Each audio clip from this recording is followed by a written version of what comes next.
Saudara kasih Tuhan, salam sejahtera bagi kita semua.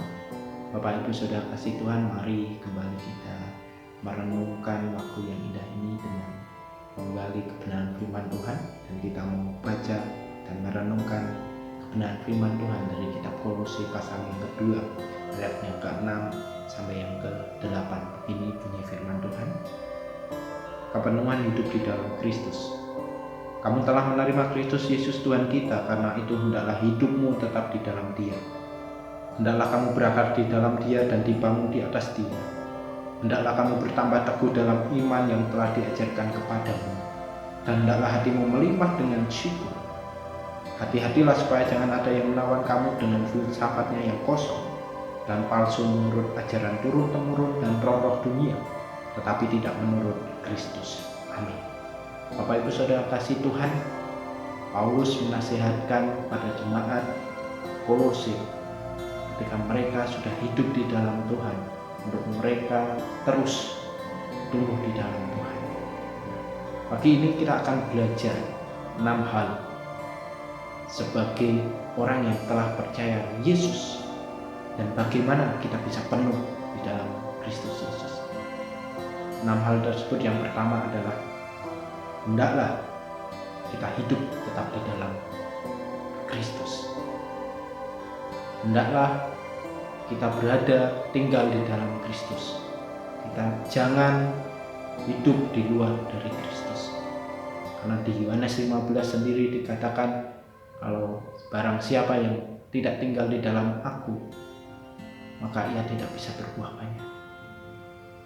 Jadi Bapak Ibu Saudara kasih Tuhan, yang pertama untuk kita tetap penuh di dalam Tuhan adalah tetap tinggal di dalam Kristus. Yang kedua, hendaklah kamu juga berakar di dalam Kristus. Orang yang sudah percaya harus tetap berakar, terus berakar. Supaya apa?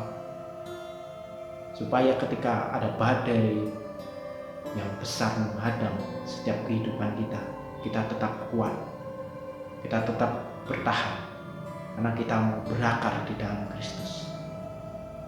Dan yang ketiga, kita mau dibangun di atas Dia. Fondasi hidup kita adalah Kristus. Kalau Kristus menjadi fondasi hidup kita, maka kita tetap kuat. Bencana apapun, kondisi menekan, persoalan yang berat, pergumulan yang susah, kita tetap kuat menghadapinya. Karena fondasi pertumbuhan hidup kita, terlebih iman kita telah tanam di dalam fondasi Kristus Yesus. Dan yang keempat, kita tetap bertambah teguh di dalam setiap pengajaran iman yang kita terima.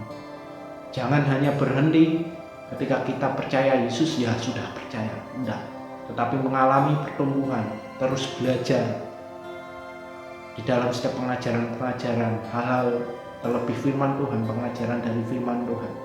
Kita terus mau belajar untuk bertumbuh dan bertambah teguh dalam iman.